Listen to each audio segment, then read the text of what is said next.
Ada tempat-tempat di tanah Jawa ini yang tidak hanya terdiri dari tanah dan pepohonan, melainkan lapisan-lapisan trauma dan darah yang membeku menjadi mitos. Salah satunya adalah Alas Roban. Jalur ini bukan sekadar aspal yang membelah hutan di Batang, Jawa Tengah, melainkan ruang tamu bagi mereka yang tak kasat mata.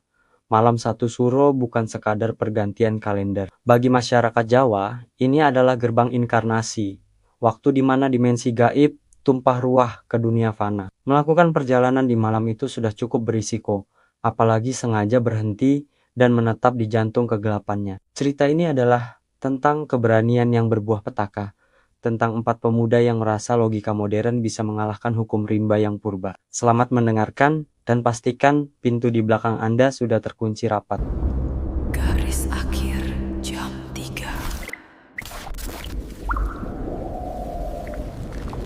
Gerbang menuju kesunyian yang salah. Mobil SUV hitam itu melaju membelah rintik hujan yang mulai turun saat jarum jam menyentuh angka 10 malam. Di dalam kabin, suasana terasa kontras dengan kegelapan di luar. Musik indie mengalun pelan, namun tak mampu meredam kecemasan yang mulai merayap di wajah Ryan.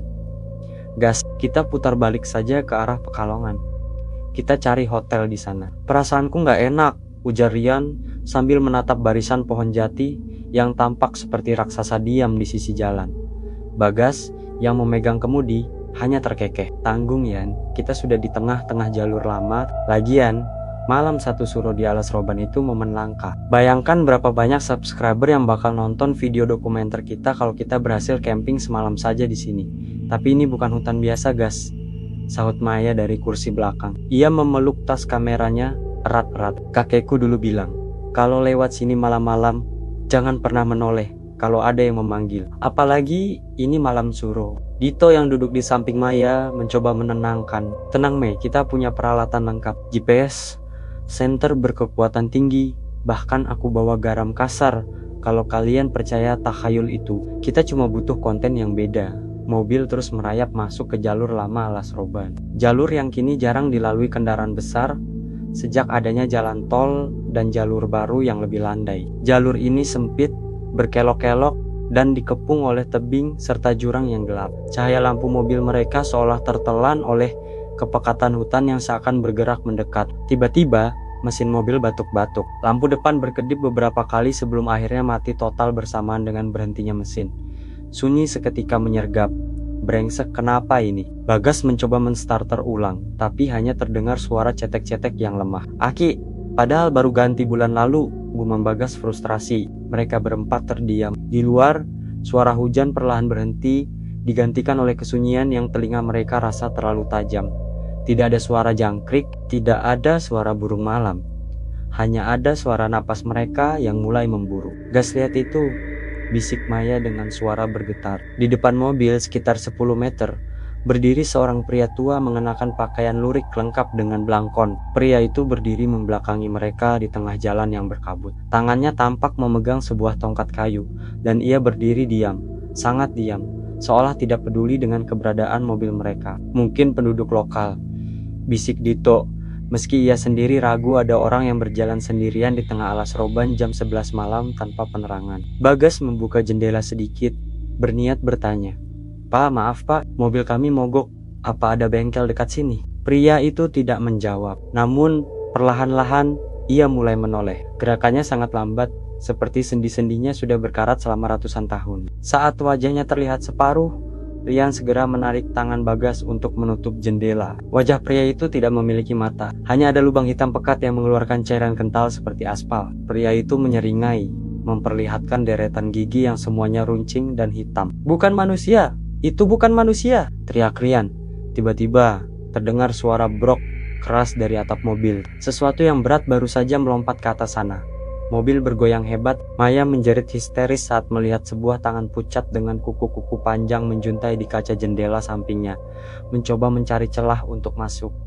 "Keluar, kita harus keluar dari mobil." "Masuk ke arah sana, ada bekas pos polisi tua yang tadi kita lihat," teriak Dito sambil menunjuk ke arah reruntuhan bangunan di pinggir jalan yang tertutup semak. Tanpa pikir panjang, mereka berhamburan keluar. Bagas menyambar tas punggungnya dan senter besar. Saat mereka berlari, Bagas sempat menoleh ke belakang. Mobil mereka sudah dikerubungi oleh belasan bayangan hitam yang merayap dari dahan pohon, bentuknya menyerupai manusia, tapi bergerak seperti monyet. Mereka berlari menembus semak berduri, mengabaikan rasa perih di kulit. Bau busuk seperti bangkai yang sudah lama membusuk memenuhi udara, bercampur dengan aroma dupa yang sangat kuat. Sampailah mereka di depan bangunan tua itu. Itu bukan pos polisi, melainkan sebuah rumah panggung kayu yang sudah miring, sisa-sisa pemukiman pekerja jalan di masa kolonial. Di depannya terdapat sebuah pohon beringin besar yang akarnya menjuntai seperti rambut-rambut raksasa. "Masuk, cepat!" Mereka naik ke lantai atas rumah kayu itu. Kayunya berderit menyedihkan di bawah beban mereka. Begitu berada di dalam, Dito segera menaburkan garam di ambang pintu dan jendela dengan tangan gemetar. "Dito, itu tadi apa?" tanya Maya sambil menangis senggukan. Dito mengatur napasnya. "Aku nggak tahu pasti, tapi di malam satu suro, alas roban berubah menjadi pasar bagi mereka. Kita baru saja masuk ke tengah-tengah perjamuan. Dari luar, suara gamelan mulai terdengar. Iramanya gending Jawa yang sangat pelat dan sumbang. Suara itu tidak datang dari satu arah, melainkan mengepung rumah itu dari segala penjuru." Bagas mencoba menyalakan senternya ke arah jendela. Di bawah sana, di antara batang-batang pohon, terlihat puluhan pasang mata berwarna merah menyala yang menatap ke arah mereka. "Mereka tidak menyerang, mereka hanya menunggu." "Mereka menunggu apa?" tanya Rian ketakutan. "Mereka menunggu tengah malam," jawab Dito pelan sambil melirik jam tangannya. Jam 23:45 tepat saat pergantian suro, mereka butuh sesaji untuk menutup gerbang, dan kitalah satu-satunya hal yang bernapas di tempat ini. Tiba-tiba, suara ketukan terdengar dari bawah lantai kayu tempat mereka duduk. Pelan, berirama, dan sangat tenang. Lalu sebuah suara wanita yang sangat lembut terdengar persis di belakang telinga Maya berbisik, "Sampun nunggu suwenduk." Maya membeku. Di belakangnya, dari balik bayang-bayang sudut ruangan, muncul sesosok wanita dengan kebaya merah darah yang robek-robek. Wajahnya cantik, namun sebagian pipinya sudah hancur, memperlihatkan tulang rahang. Jamuan di ambang tengah malam. Suasana di dalam rumah panggung kayu itu seketika membeku. Kata-kata wanita berkebaya merah itu seperti es yang menyusup ke sumsum tulang. Maya tidak berani menoleh.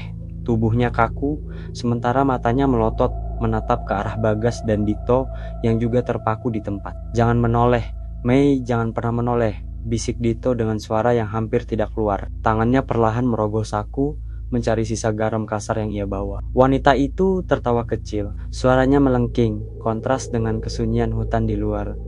"Wong bagus, wong ayu kok mriki mboten izin." Tiba-tiba, lampu senter yang dipegang Bagas meredup dan mulai berkedip-kedip. Dalam setiap kedipan itu, sosok wanita di belakang Maya tampak berpindah posisi. Sekali berkedip, ia berada di samping Maya.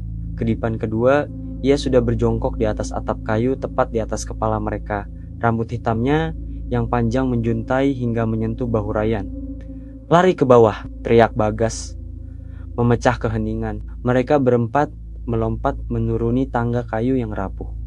Krak, anak tangga paling bawah patah saat diinjak Ryan, membuatnya tersungkur. Namun, adrenalin yang memuncak membuatnya segera bangkit tanpa peduli rasa sakit di kakinya. Begitu sampai di tanah, mereka menyadari bahwa hutan di sekeliling rumah itu telah berubah. Kabut tebal berwarna kuning pucat menyelimuti segalanya. Pohon-pohon jati yang tadi berdiri tegak kini tampak meliuk, seolah-olah batang mereka adalah lengan-lengan raksasa yang mencoba menangkap siapapun yang lewat. "Ke jalan raya, kita harus kembali ke aspal," seru Dito.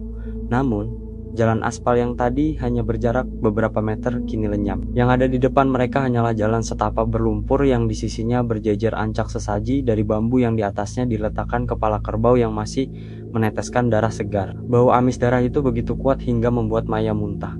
"Ini bukan jalan kita tadi, Gas. Kita masuk kemana?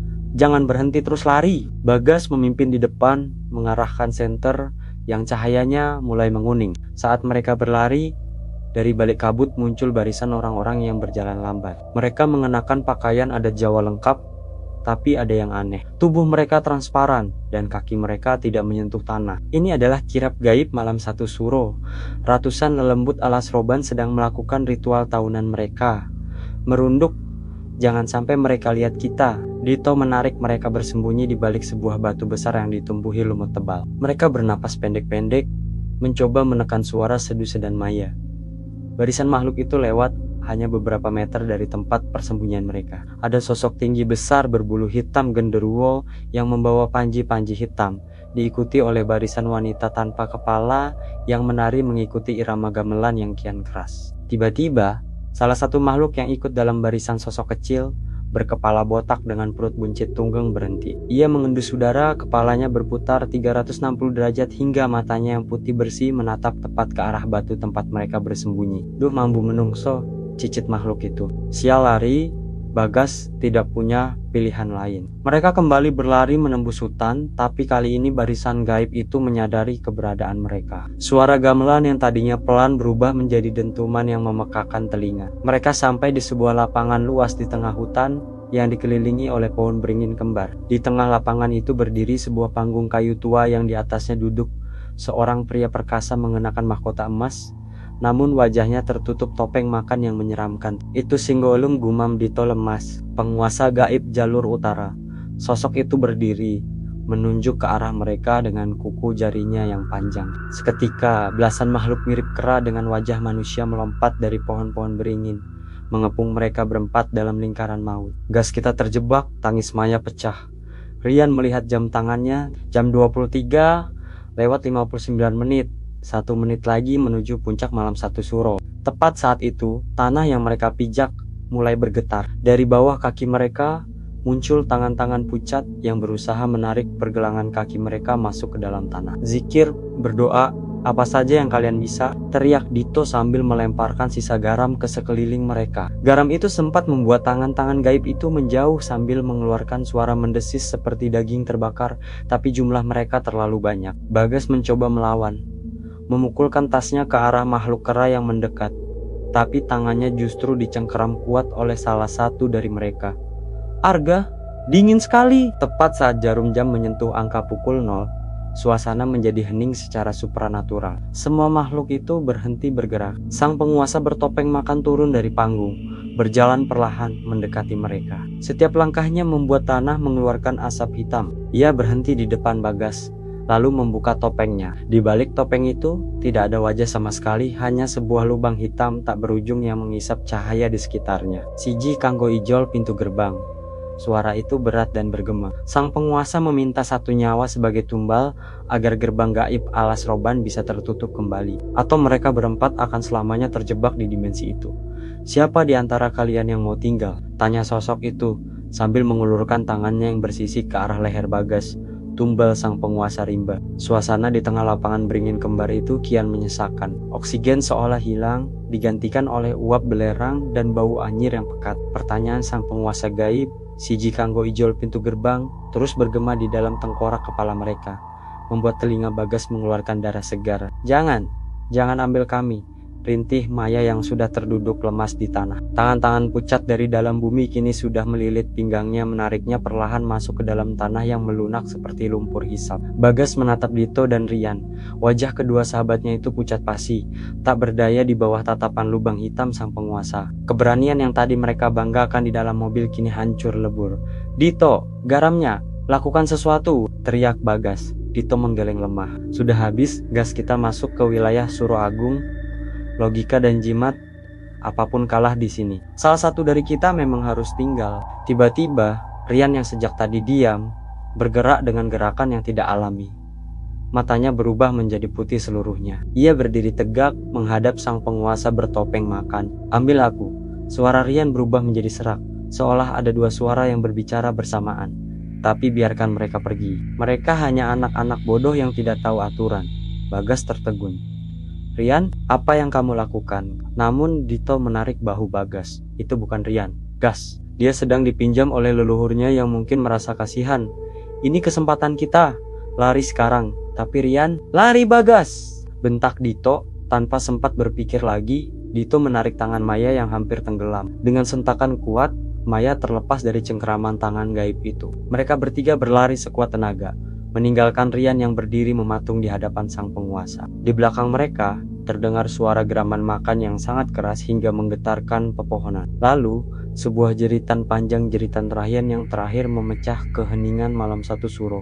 Suara itu bukan suara kesakitan biasa, melainkan suara jiwa yang sedang ditarik paksa dari raganya. Mereka terus berlari. Anehnya, jalur yang tadi tertutup rapat oleh pohon jati kini mulai terbuka. Cahaya lampu jalanan yang kuning samar-samar terlihat di kejauhan. Itu jalan raya, teriak Maya penuh harap. Saat kaki mereka menyentuh aspal yang kasar, Mesin mobil SUV mereka tiba-tiba menderu hidup dengan sendirinya di pinggir jalan. Lampu depannya menembus kabut, menyinari Bagas, Dito, dan Maya yang bersimbah peluh dan tanah. Bagas segera melompat ke kursi kemudi, Dito dan Maya masuk ke belakang. Tanpa menunggu sedetik pun, Bagas menginjak pedal gas sedalam-dalamnya. Mobil itu melesat meninggalkan jalur lama alas roban. Di kaca spion, Bagas sempat melihat ke belakang untuk terakhir kalinya. Di tengah jalan yang gelap, berdiri sosok Rian. Namun, Rian tidak melambaikan tangan. Ia berdiri kaku, mengenakan pakaian lurik dan belangkon seperti pria tua yang mereka temui di awal tadi. Di sampingnya, wanita berkebaya merah tersenyum melambai ke arah mobil. Sisa yang tertinggal. Pagi harinya, mobil mereka sampai di kantor polisi terdekat di wilayah Batang. Dengan gemetar mereka melaporkan hilangnya Rian. Pencarian dilakukan selama berhari-hari oleh tim SAR dan warga lokal di sekitar alas roban. Namun, hasilnya nihil. Tidak ada jejak Rian, tidak ada jejak tenda. Bahkan lokasi rumah panggung kayu yang mereka ceritakan tidak pernah ditemukan oleh warga. Para tetua desa hanya menggelengkan kepala saat mendengar mereka nekat berhenti di sana pada malam 1 Suro. Alas roban tidak pernah mengambil orang secara sembarangan, ujar seorang kakek kuncen di sana. Dia hanya mengambil apa yang sudah ditawarkan oleh kesombongan manusia itu sendiri. 1 bulan kemudian, Bagas yang masih trauma mencoba membuka kembali kamera dokumenternya yang sempat tertinggal di dalam tas saat pelarian. Ia ingin menghapus semua rekaman malam itu. Namun, saat ia membuka file terakhir, jantungnya seolah berhenti berdetak. Di dalam video berdurasi 10 detik yang terekam secara otomatis itu, terlihat suasana di dalam mobil saat mereka pertama kali mogok. Di kursi samping Bagas, kursi yang seharusnya diduduki Rian, tidak ada siapa-siapa sejak awal perjalanan dimulai dari Jakarta. Hanya ada sebuah caping tua yang hancur dan seikat rambut hitam panjang yang basah tergeletak di atas jok. Bagas menyadari satu kenyataan yang lebih mengerikan. Rian sebenarnya tidak pernah ikut dalam perjalanan itu. Sahabat mereka itu sudah meninggal dalam kecelakaan motor sehari sebelum keberangkatan, namun ingatan mereka telah dimanipulasi oleh penghuni alas roban agar mereka membawa undangan untuk masuk ke gerbang gaib tersebut. Hutan itu tidak hanya mencuri nyawa, ia mencuri kewarasan. Sejak hari itu, Bagas tidak pernah lagi berani menyetir di malam hari, terutama jika jalanan itu dibatasi oleh deretan pohon jati yang bisu. Karena ia tahu, di balik pepohonan itu, mereka masih menunggu tamu berikutnya. Terima kasih sudah menyimak kisah horor story Alas Roban sampai akhir. Jika kamu suka dengan cerita mencekam seperti ini, jangan lupa klik tombol subscribe dan nyalakan lonceng notifikasinya agar tidak ketinggalan kisah-kisah mistis lainnya setiap minggu.